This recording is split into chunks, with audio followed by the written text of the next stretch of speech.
Selamat pagi Bapak Ibu Saudara Sobat Messenger yang terkasih di dalam Tuhan. Mari kita pada pagi hari ini kembali untuk merenungkan firman Tuhan bersama-sama. Sebelumnya mari kita berdoa terlebih dahulu. Mari kita berdoa. Tuhan, pada pagi hari ini kami kembali untuk merenungkan kebenaran firman-Mu bersama-sama Tuhan. Tolong Allah Roh Kudus menguasai setiap kami, setiap hati dan kepikiran kami, agar kami dapat merenungkan firman ini dengan fokus dan hati kami yang tertuju memandang Engkau. Tolong hamba-Mu yang penuh keberdosaan ini untuk menyampaikan isi hati Tuhan melalui kebenaran firman Tuhan pada pagi hari ini. Pimpin setiap kami ya Tuhan, hanya di dalam nama Tuhan kami Yesus Kristus kami berdoa. Amin. Bapak Ibu Saudara, mari kita membuka Alkitab kita di dalam Lukas pasal yang ke-19, ayat yang pertama sampai ayat yang ke-10. Lukas pasalnya yang ke-19, ayat yang pertama sampai ayat yang ke-10. Demikian firman Tuhan, saya akan membacakannya. Yesus masuk ke kota Yeriko dan berjalan terus melintasi kota itu. Di situ ada seorang bernama Zakheus, kepala pemungut cukai, dan ia seorang yang kaya.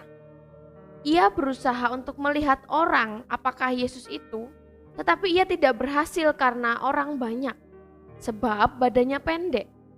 Maka berlarilah ia mendahului orang banyak, lalu memanjat pohon ara untuk melihat Yesus yang akan lewat di situ. Ketika Yesus sampai ke tempat itu, ia melihat ke atas dan berkata, "Zakheus, segeralah turun, sebab hari ini aku harus menumpang di rumahmu." Lalu Zakheus segera turun dan menerima Yesus dengan sukacita.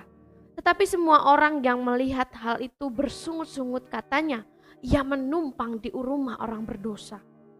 Tetapi Zakheus berdiri dan berkata kepada Tuhan, "Tuhan, setengah dari milikku akan kuberikan kepada orang miskin. Dan sekiranya ada sesuatu yang kuperas dari seseorang, akan kukembalikan 4 kali lipat." Kata Yesus kepadanya, "Hari ini telah terjadi keselamatan kepada rumah ini, karena orang ini pun anak Abraham. Sebab anak manusia datang untuk mencari dan menyelamatkan yang hilang." Sedemikian jauh pembacaan firman Tuhan. Bapak Ibu Saudara, ada sebuah film yang mungkin Bapak Ibu Saudara pernah menontonnya atau pernah mendengarnya. Film ini sangat populer sekali di akhir tahun 2019. Film ini mendapat begitu banyak penghargaan saat itu. Dan judul film itu adalah film Joker. Kalau Bapak Ibu Saudara pernah melihatnya atau pernah mendengarnya. Yang diperankan saat itu, nama di dalam cerita itu adalah Arthur. Bapak Ibu Saudara, suatu kali seorang hamba Tuhan melihat bahwa film ini sebenarnya menceritakan tentang pergumulan eksistensial manusia.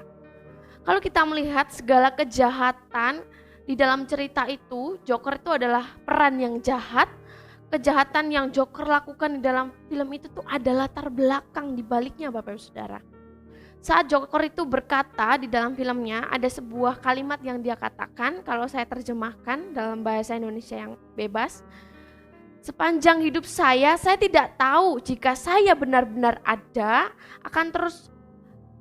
jika saya benar-benar ada dan akan terus supaya saya akan melakukan, supaya orang-orang itu memperhatikan saya kalau saya itu ada melalui setiap kejahatan-kejahatan yang dilakukan itu." Saat itu Joker melakukan kejahatannya itu dengan maksud ia ingin diperhatikan, ia ingin dilihat kalau dia itu ada di dunia ini.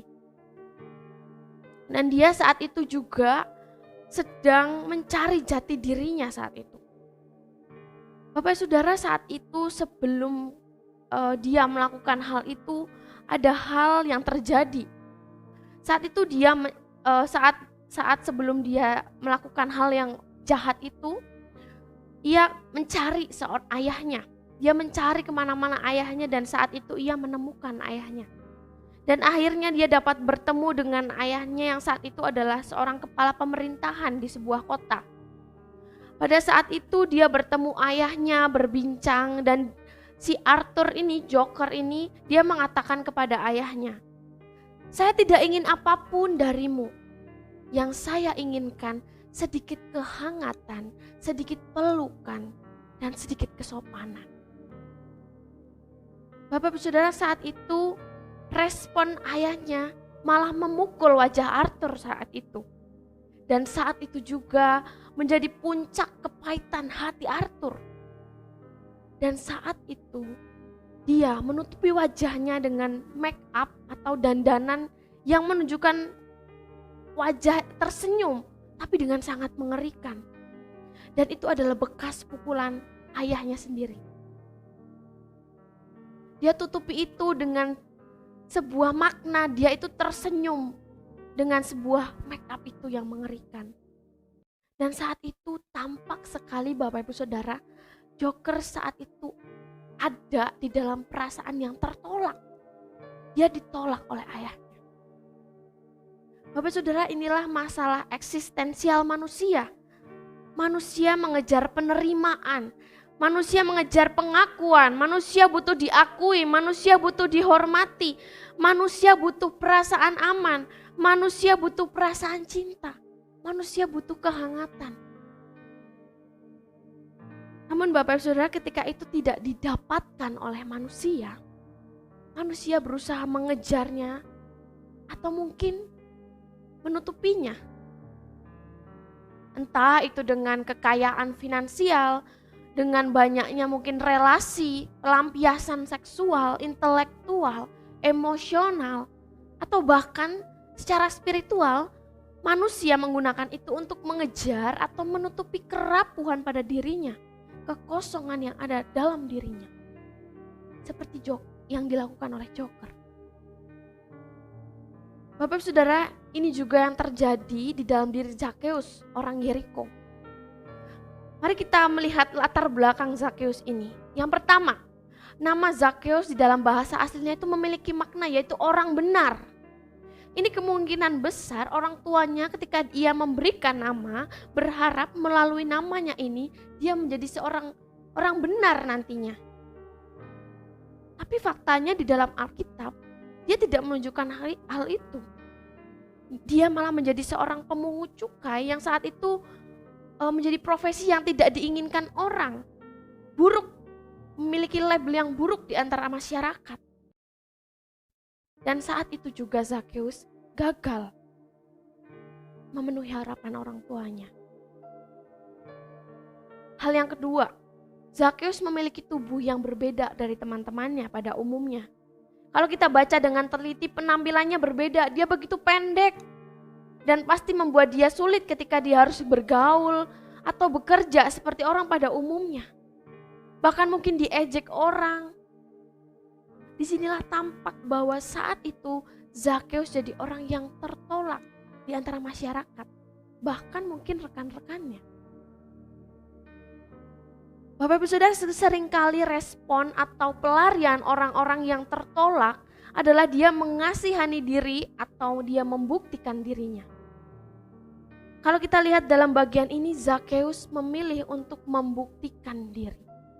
Ketika kita bisa tahu, ketika kita melihat Zakheus menutupi hatinya yang rapuh, yang terluka tadi, yang merasa gagal memenuhi ekspektasi orang dengan pencapaian, dia melakukan itu dengan sebuah pencapaian dan saat itu dia menjadi kepala pemungut cukai. Siapa sangka dulu orang yang gagal di Yeriko saat itu dia jadi orang yang kaya raya.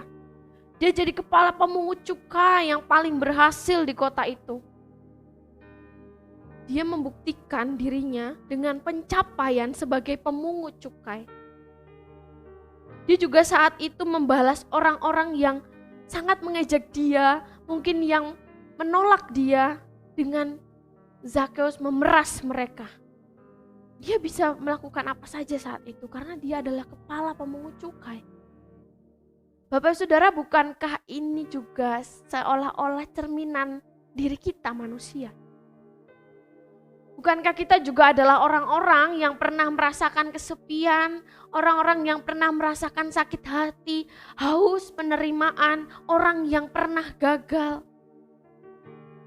Bapak Saudara, sejak manusia jatuh dalam dosa, manusia mencari penerimaan, manusia mengejar itu dengan pencapaian atau dengan pembalasan di dalam hidupnya. Banyak hal yang saat ini bisa saja menjadi pembuktian kita atau menjadi tempat persembunyian kita, tempat di mana kita bisa membalaskan segala penolakan orang-orang. Entah itu di dalam keluarga, di dalam relasi, di dalam organisasi, di dalam studi, di dalam pekerjaan, di dalam pelayanan. Apapun bisa dipakai menjadi sarana kita untuk dapat membuktikan diri kita kepada orang-orang. Bapak Saudara, jika kita melihat ini, apa sih yang Zakheus ini rindukan ketika dia bertemu dengan Tuhan Yesus saat itu? Apakah dia mencari Yesus untuk mendapatkan kekayaan?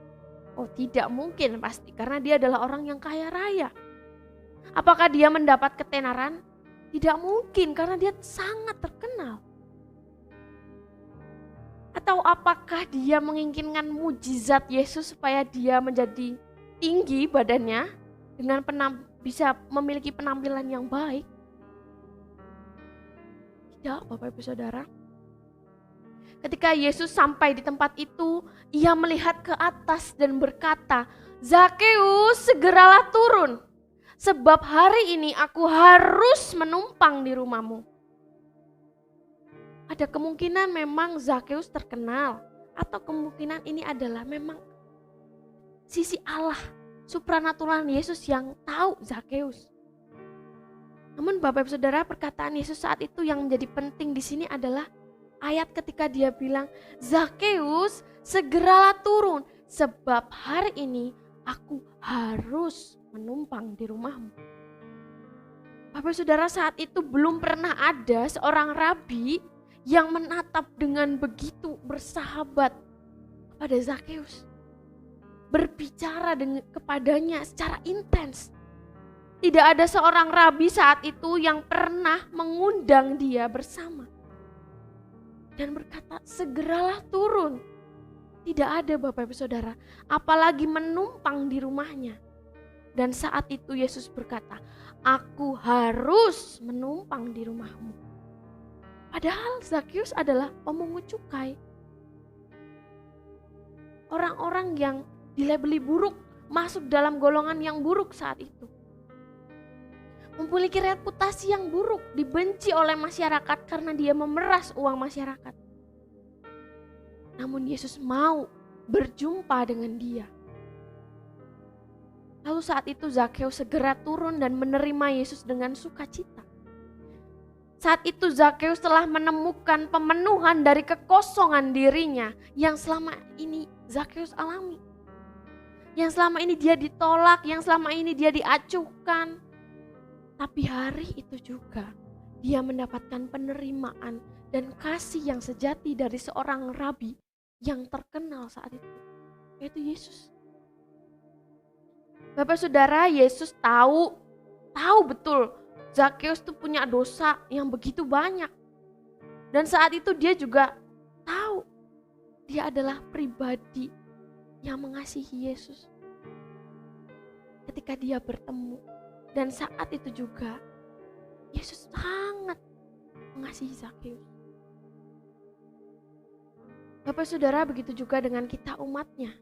Yesus tahu betul sisi terburuk di dalam hidup kita. Hati kita yang kotor, sisi kita yang paling kotor dalam kehidupan kita. Bahkan dosa-dosa yang pernah kita lakukan atau yang sedang kita lakukan pun Dia tahu, karena Dia adalah Allah yang Maha Tahu. Akan tetapi Bapak Saudara, hanya Dia satu-satunya pribadi yang sangat mengasihi kita dengan murni, menerima kita dengan murni. Bapak Ibu Saudara, bukankah sangat sulit ketika kita tahu kelemahan atau dosarkan kita? Kesalahan mereka kita tahu aja, mungkin kita untuk menerima saja tidak mudah. Menerima Dia, berelasi dengan Dia, mungkin kita sudah menarik diri. Apalagi kita mengasihi rekan kita, pasti tidak mudah Bapak Ibu Saudara. Kecenderungan kita itu menjauhi orang tersebut. Bahkan mungkin memutuskan hubungan kita dengan orang tersebut. Tapi Bapak Ibu Saudara, hal ini tidak dilakukan Yesus. Dia adalah pribadi yang begitu mengasihi umatnya.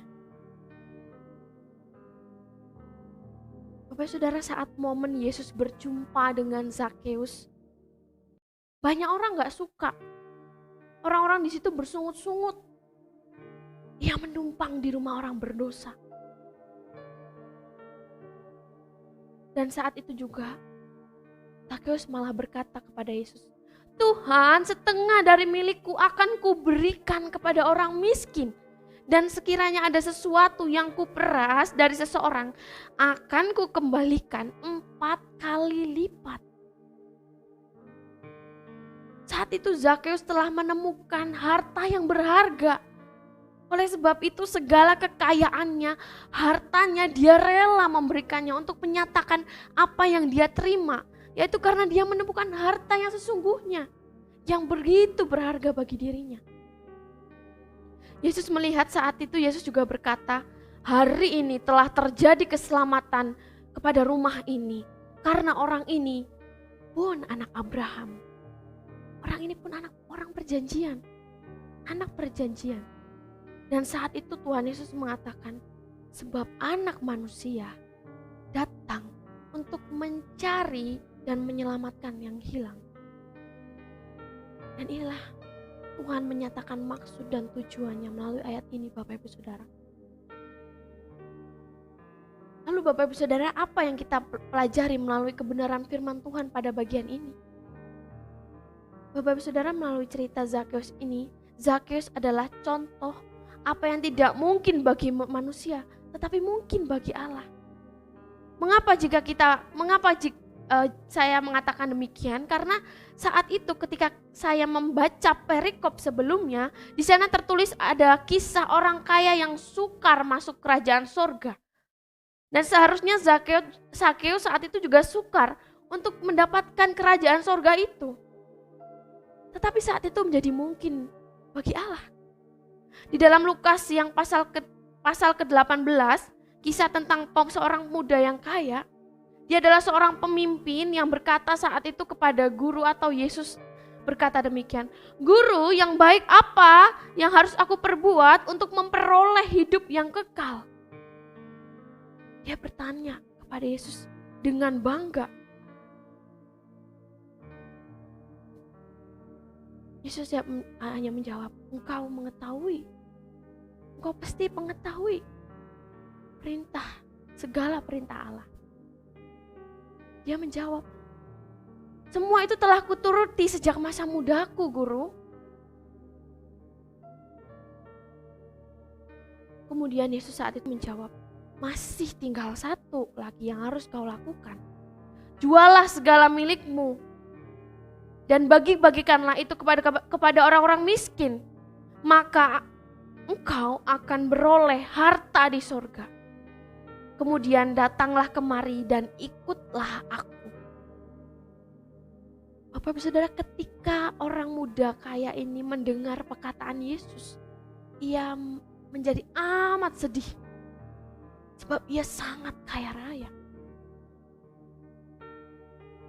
Bapak Ibu Saudara, di dalam Lukas ini sedang menunjukkan kalau ada sebuah kontras antara kisah Zakeus dengan kisah di perikop sebelumnya, pemuda yang kaya ini. Yesus sedang melihat penggambaran bagaimana pengikut Yesus, yaitu Zakeus, gambaran Zakeus, dan penggemar, yaitu gambaran pemuda kaya tadi.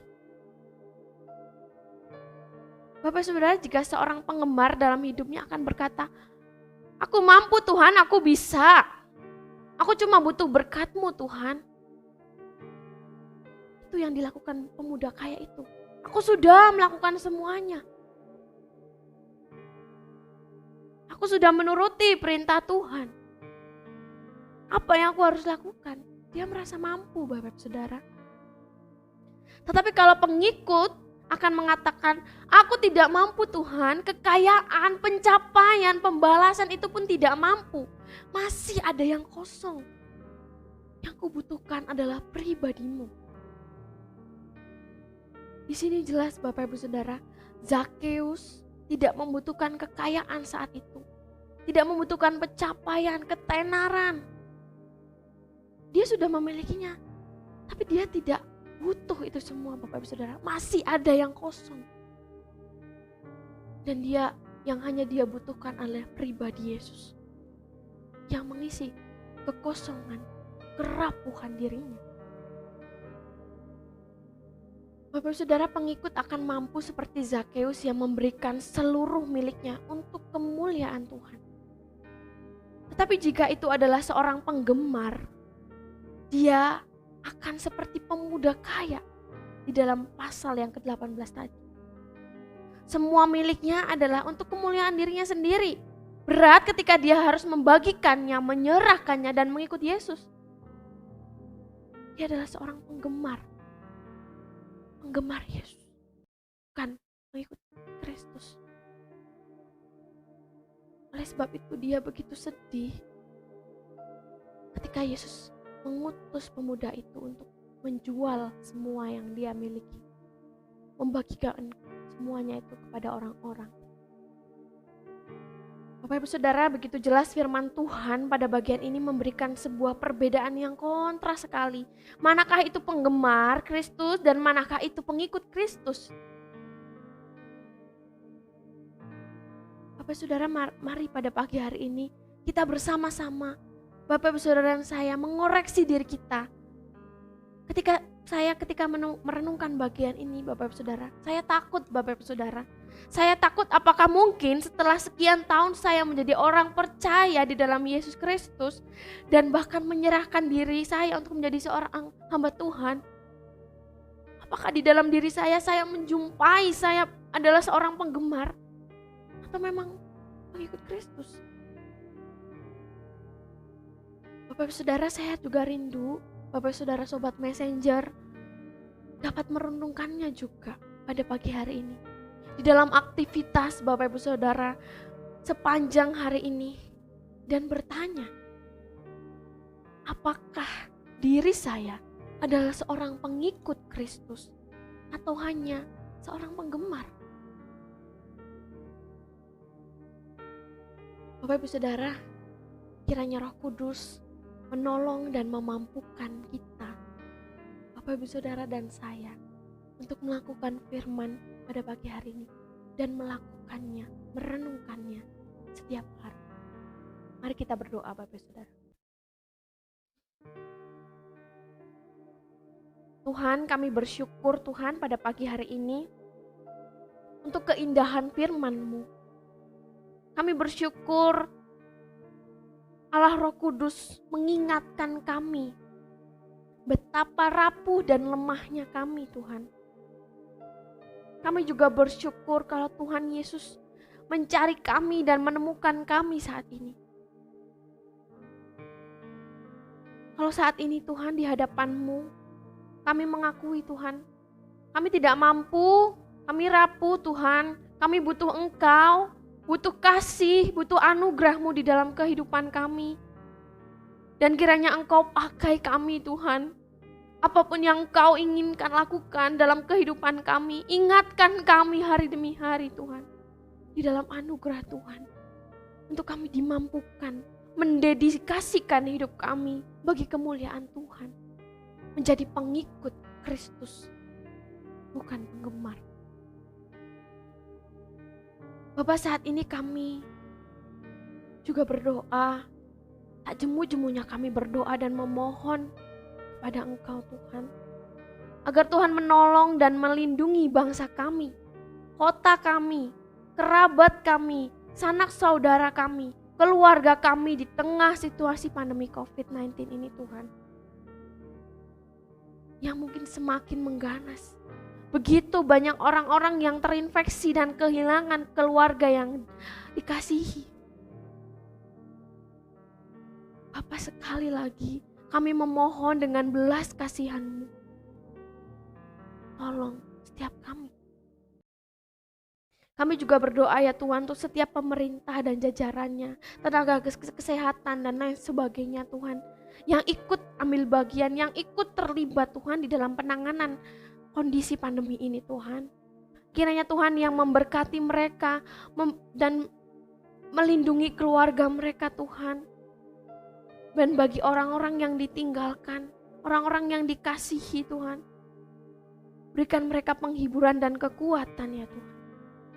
Kami juga berdoa Tuhan untuk khususnya untuk jemaat GKMI Kenari Tuhan. Dimanapun mereka berada, berikan mereka kekuatan, kesehatan, perlindungan, sukacita dan damai sejahtera Tuhan. Agar jemaat-Mu dapat dimampukan melewati masa-masa yang tidak mudah ini. Dan Bapa, ajar kami untuk taat, untuk mematuhi protokol pemerintahan dan menjadi teladan bagi orang-orang sekitar kami di tengah kondisi pandemi. Terima kasih Tuhan, terima kasih. Terlalu besar anugerah-Mu bagi kami.